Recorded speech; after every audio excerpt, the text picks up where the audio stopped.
Secretary, you have long advocated for Congress to address the rice tariffication law, and this was supposed to have been acted upon last year, right?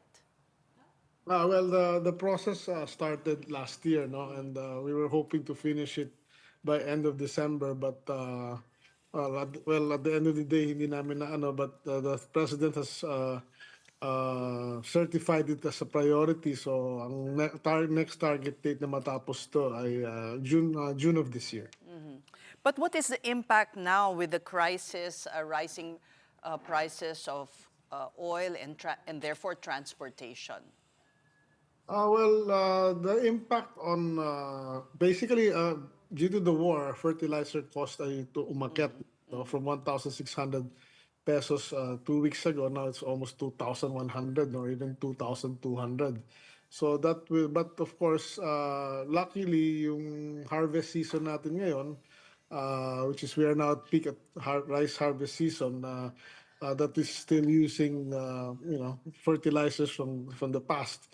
So yung cost natin ngayon is still okay, but on the September harvest where we'll be using the higher price fertilizers, doon tayo magkakaroon ng konting issue on the prices. You mentioned the use of biofertilizers. How ready are we to shift to this? And actually, it could be even more beneficial because this is a more natural form of fertilizer. The shift can be possibly made as soon as possible, but the question is, will the farmers accept it? So now we're going to roll out and do an information drive and give several a menu on protocols no kung ano pwedeng gamitin, anong posonado nila, parang they can use the alternative liquid fertilizers or nanotech fertilizers that are nitrogen based then. Magkano po kamurahan naman nito kumpara sa urea na imported? It should be based on the old prices pa rin of urea. Yung kung 1.6 per bag, this will be about 1.5 eh. Parang equivalent ano. So technically, we should be, if this is used, pareho lang sa old price dapat. So, three factors, no, Secretary, na magpapataas or maaaring maka-affect sa presyo ng mga basic goods natin. Of course, oil, there's the fertilizer, like Sas was saying, and freight. So, how much do you expect, no? Siyempre, alam na natin lahat yung impact ng oil. You just mentioned about the fertilizer. What about the freight costs or the transpo costs? Freight cost, basically, it's not a big component no, dun sa overall picture. Kung dating 2 pesos per kilo ang cost niyan from pier to warehouse, kunyari, to the market. Ngayon, maybe, so yung doble. So, parang additional 2 pesos per kilo yon. At this current prices, of course, if it goes higher, it can be 3 to 4 pesos per kilo ang effect nun more to the per kilo price of rice. Okay, and your office also announced fuel subsidies for farmers and fisher folk. We have about almost 15,000 fishers and 14.3K farmers, and there's 100 million for them. When can they start ruling it out? Secretary, and is this a one-off? Technically, the fund from Bureau of Fisheries and the funds from the DA for fuel subsidy is what money we have now, no? So that will be released before the end of this month. Then, kung magdeklara ng state of emergency nga on this, then we can probably get from a quick response fund up to maybe up to 1 billion, ano? But besides that, we have the presidential assistance for farmers and fisher folks that we will be rolling out after the Holy Week, April 6 or 7. That will be about 2,350 pesos per beneficiary. That's about total of about 4.1 million farmers and fisher folks. So, Pero iba pa po yung fuel subsidy dun sa assistance from the DA. So total ba ng 5 or iba yung pera namin kasi yung 3,000 per farmer and fisher folk on fuel subsidy, limited yung pera namin. So technically, from my last computation, it's only about 25,000 beneficiaries ang mabibigyan on the fisher side. and the farmers side 20,000 beneficiaries. So that will consume our budget for that. We have 10 billion pesos on the presidential assistance for farmers and fisher folks. That's for 4.1 million beneficiaries yun. Kaya lang, because of the limited budget of 10 billion, so it adds up to about 2,350 pesos per beneficiary. And just to clarify, Sec, yung fuel subsidies ba, do you guys do some accounting to check whether pang fuel lang talaga dapat gastusin yung money na yon, or pwede bang discretionary na rin ng recipient where nila gagastusin yung pera? Yung sa fuel, basically, the list na bibigyan nun, na magkakaroon, kaya let's say sa fisher folk, kailangan may motorized bangka sila eh.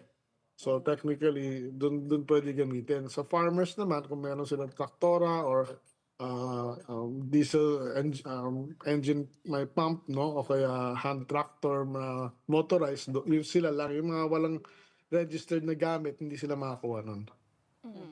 But Secretary, at this point, some farmers say that parang it's more practical to just let their crops rot rather than sell at a loss. Fisher folk are also reducing their time in the seas kasi nalulugi na nga sila. How do you assure them that continuing to harvest is still viable? Well, as far as rice is concerned, no, I don't think that that's the case kasi ang presyo ngayon ng palay, even with the oil price hikes, is still maganda, no? We are seeing in Nueva Ecija a price of 24 pesos na wet, no? Or 25. So, ang production cost nila ngayon, siguro 14, 15. So, may margin. Yung fisher folk ang mas, kasi may direct relation yung fuel sa cost of operation to catch fish, ano? So, dun baka yung isda ang mas may pressure. But of course, we have aquaculture naman. Aquaculture is feeds, feed yan. And yung fuel usage is not so high. So, dun, on that part, we should produce more aquaculture products to hindi masyadong apektado ng fuel. And Secretary, on the part of the traders, they are warning that vegetable prices in Metro Manila could increase if deliveries do decline from the provinces. As early as now, which agricultural products do you see are already encountering price increases? Ang tumaas na monitor ko is carrots, no?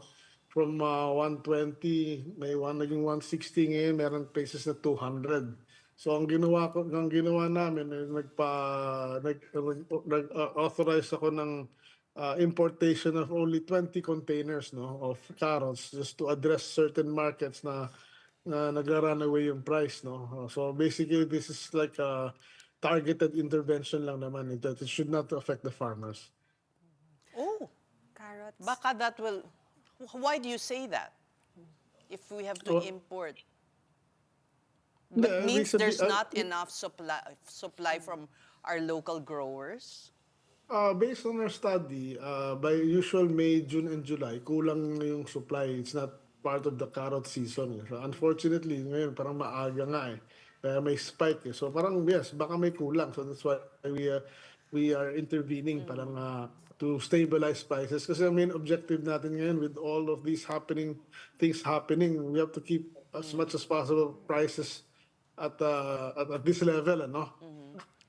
Okay, so sabi nyo, Secretary, kapos nga yung budget ninyo dito pa lang sa ayuda ng mga farmers at kinailangan kunin sa Presidential Fund. So all your plans for the year parang were thrown into a tizzy because of this crisis. Parang wala na Hindi tayong long-term na magagawa. Hindi naman. Actually, yung budget for presidential assistance to farmers and fisher folks, nasa aming gaan namin yun. We predicted that we might need a certain funds for what, kasi we were looking at an El Nino scenario, mild or severe, medium El Nino this year. So meron talagang pondo na nilagay. It does not affect the other programs of the DA actually. Actually, when you look at it, we could have benefited from, for instance, solar-powered irrigation, solar-powered boats. May mga ganong plano po ba? Mga pang long term? Yes, actually, for the past, nung 2 years ago, ang NIA nag-implement ng, I think, 40 billion or 30 billion worth of solar irrigation systems, ano? And last year, again, I think another 30 billion. Even the DA, meron kaming 1.6 billion. Last year, yung composting namin, sinolar na rin. Then yung mga cold storage na in-implement namin this year is all solar powered na yun, no? So, and this year, yung mabibilihin namin na lahat ng, instead of engine-driven pumps, solar pumps na rin. So talagang doon talaga papunta. Okay, sorry, Secretary, hindi ko lang makalimutan yung carrots talaga. Kasi in my head, parang it Naalala ko si shouldn't be- Carrot Man, di ba? Oo, di ba? Naging viral yun dati. But I mean, is it so hard ba to grow carrots kahit na wala siya sa season? Meaning, do our farmers really do not see an opportunity now since magmamahal na yung carrots at kailangan na natin mag-import? Oo Baka eh. pwedeng tayo na lang Parang ang magtanim. labo, no? Nagka-frost kasi, di ba? Pati. Partly, that may be the case. The problem kasi sa ating agriculture, ngayon pa lang namin kami nagkakaroon ng kakatapos na nung tinatawag ng command center, and we're collating all the data now. Kasi it has to do with production planning and everything. Ang sistema sa atin ngayon, parang kung anong tingin ng tao, itanim, tatanim, hindi nila alam yung outlook, no? So we're trying to manage these things, monitoring. Sa ibang parte naman ng Pilipinas, hindi naman issue. We're looking at it in Metro Manila yung issue eh.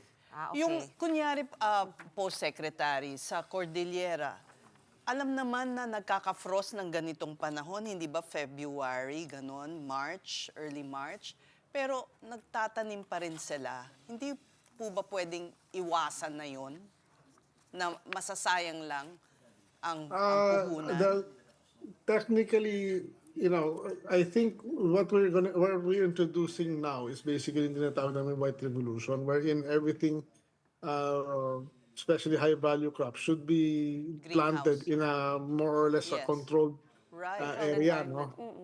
Controlled environment, so that no one would have predicted that Baguio would be 7 degrees and nagka-frost ng ganyan kagrabe. Hindi po every few year days ago. ganun eh. Well, to Every be year fair na lang nga binabalita natin No, yan. not To be fair this ngayon, year. Mas this, grabe. Not this this severe. week has Yeah. been But, kind of strange. I mean, for decades, this has been, why are we not building this, what you call white, ano sir? Yung command center, no? White, no? White revolution. ma'am. white revolution, hindi na green. White na. Kasi yung takip niya white. Kasi may tarpaulin na. O so kailan po Yeah. yan marirealize?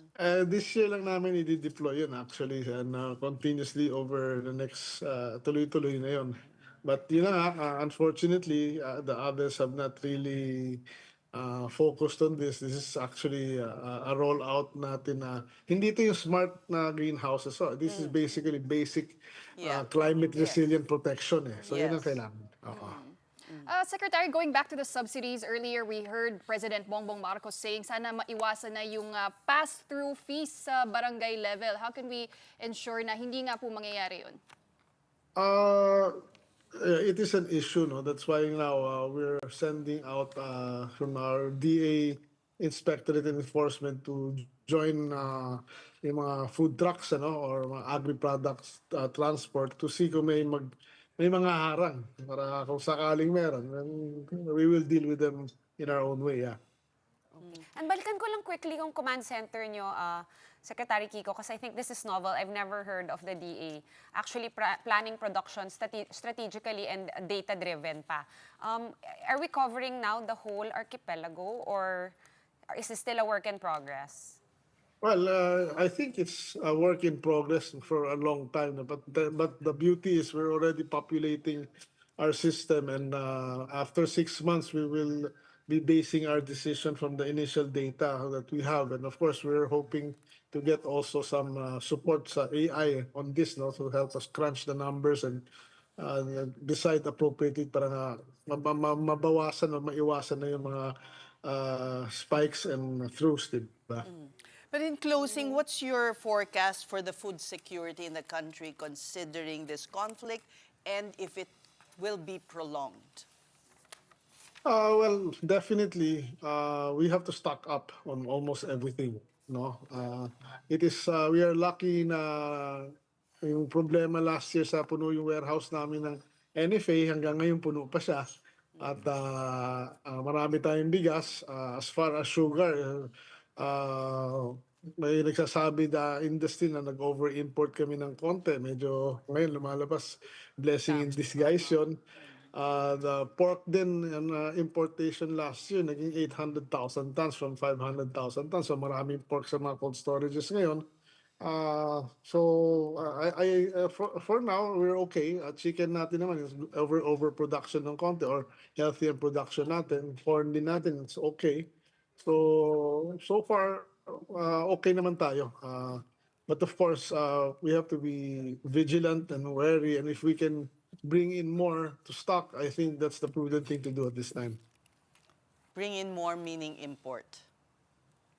Yes, yes. Unfortunately, but I think that is the best, to stock up from whatever sources possible. All right, we thank you again for talking to us here on The Big Story, and we hope to see more of you here on the show. Thank you so much. Thank you very much. Thank you. Department of Agriculture Secretary Francisco Chu Laurel.